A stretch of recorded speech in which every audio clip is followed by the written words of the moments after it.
Merab vs Sean O'Malley, one of the more uninteresting fights of 2024. A lot of people in my comment section recently said that it was a lot closer than I initially thought. Let's go back, watch it, and also score it again. Before we begin, please make sure to subscribe to the channel for consistent combat sports videos. With that said, let's discuss round by round Merab vs Sean O'Malley. Round 1. Within the opening 10 seconds, Sean puts Merab on the back foot, similar to what JDM did against Bilal. However, JDM pressured him and constantly threw shots out so he didn't get caught on the cage. Sean threw one shot at a time pretty much the entire fight. Merab complains that Tim Welch is giving Merab false instructions like they did in the Aljo fights. The first minute goes by and no fighters land real punches of significance. Sean tries to land a roundhouse kick, but it misses and Merab mocks him for it. Some fans have argued that Merab aura farming and taunting Sean won him the fight, but that's simply not the case. This was a pure demolition job by Merab, round after round. I like Sean, don't get me wrong. When he's just talking on his podcast, he seems like a genuinely sound individual. But I'm just telling you the truth about what I see here. In the second minute of the first, Sean is maybe beating Merab in strikes like 2-1. Although Sean has a massive size and reach advantage and should be picking apart Merab on the feet, Merab so far does a good job of getting out the way of Sean's jab. There's nothing really to talk about this round legitimately until Merab takes him down. Merab dives for Sean's legs around the 2-minute mark and punches Sean's head multiple times. None of the strikes were particularly devastating, but they were winning him the round. Same with Merab kneeing Sean's hips while the latter was trying to get back on the feet. They weren't doing much, but they were doing the most damage in the first round. Sean is a very slick striker obviously, but he didn't do much of note during round 1.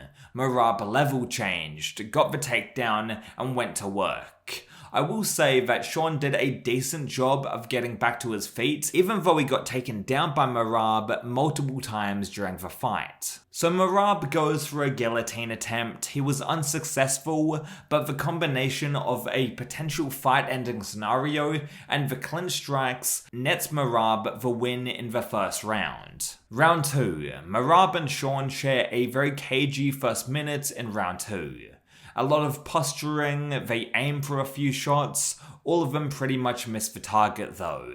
Sean's inactivity lost him this fight more than Merab's constant pressure. Of course, he can strike extremely well, but he has that sniping Leon Edwards style which doesn't work against a pressure fighter like Merab. He needs to be on the front foot, backing Merab up and throwing combinations rather than one shot at a time. Merab just does more during the fight, and to me it's a clear 50-45 decision for him. At the 2-minute mark, Merab takes Sean down yet again. Strikes to the body and head ensue. Merab isn't a power puncher by any stretch, but he's doing enough to win the round.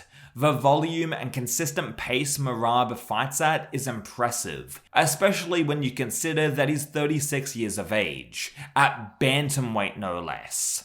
Sean does a good job at constantly moving position and taking the sting out of Merab's shots, but still, Merab and his aggression won him this round.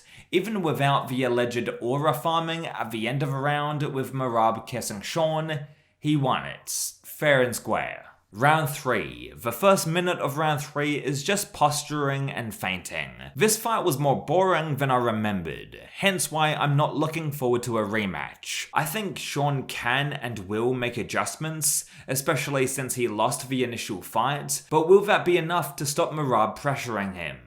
Who knows? After Sean hits Merab with a decent shot to the face, Merab takes his leg and runs him up all the way to the fence. Sean only throwing singular shots just frustrates me, man. If he doubled up on his punches or at least varied his strikes up, then he may have given Merab something more to worry about. But the way it stands in the third round, Merab had no fear of Sean striking. Merab holds Sean in the clinch for about 50 seconds, kneeing his body and trying to knee his face when Sean was no longer deemed a grounded opponent. After they get up, for the next minute or so, Merab barely outlands Sean on the feet. Merab vs Sean O'Malley on the scorecards was a complete domination. I don't care about the official scorecards, it just was. Merab near enough won every single round. We do not need to see this fight again, because 1, it wasn't close, and 2, it was boring. Again, a lot more boring than I remember. Neither of them performed their best that night. At the 50-second mark on the clock, Sean goes for a body shot and then lands a left hand on Merab, which sends him back a bit.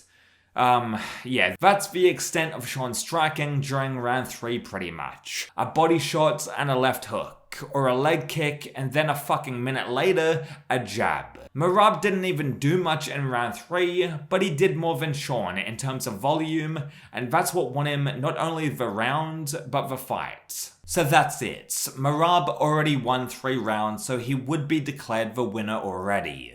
For completion's sake though, let's take a look at the last 2 rounds. Round 4. In the first 30 seconds of round 4, Sean may have landed 2 jabs to the body, maybe 1. After a minute of pretty okay striking from Sean, Merab takes him down yet again. For the next 3 minutes or so, Merab beats Sean up on the ground. How can any cunt say that this was a close or even competitive fight? Sean may land 3 to 4 decent shots per round, but once Merab grabs a hold of him, that's it. The round is solidified as Merab's. Sean got worked in this fight. Merab is just a terrible stylistic matchup for him, and I kinda respect Sean for taking the rematch immediately after the loss. Round 5, the final round, thank fucking god. Like most of the other rounds this fight, the first minute consists of Dragon Ball Z level posturing and waiting around. Merab takes him down with 3 minutes and 45 seconds left on the timer. I feel like I'm repeating myself here, but thankfully Sean gets up pretty quickly. Merab is hit with a very solid body shot by Sean and goes right on the back foot, running away from the guy. This shot is proof that Sean has the capability to hurt Merab, but his lack of volume lets him down here. It shoots him in the fucking foot, along with Merab's pressure chain wrestling being just too much for him. Sean's activity does increase in round 5, hurting Merab somewhat, which may net him the round depending on who you ask, but still it's too little too late. Merab should have won this fight 49-46 or even, fuck it, I'd say 50-45. The main reason why I don't care about a rematch is because it was an uninteresting affair last time. I don't really care about the Sugar Sean favoritism. It doesn't bother me. Sean was bound to get this rematch one time or another. I just don't want a repeat of the first fight, which that's exactly what's gonna happen. Anyway, I digress. How did you score Sean O'Malley vs Merab? Let me know and I'll catch you down the road.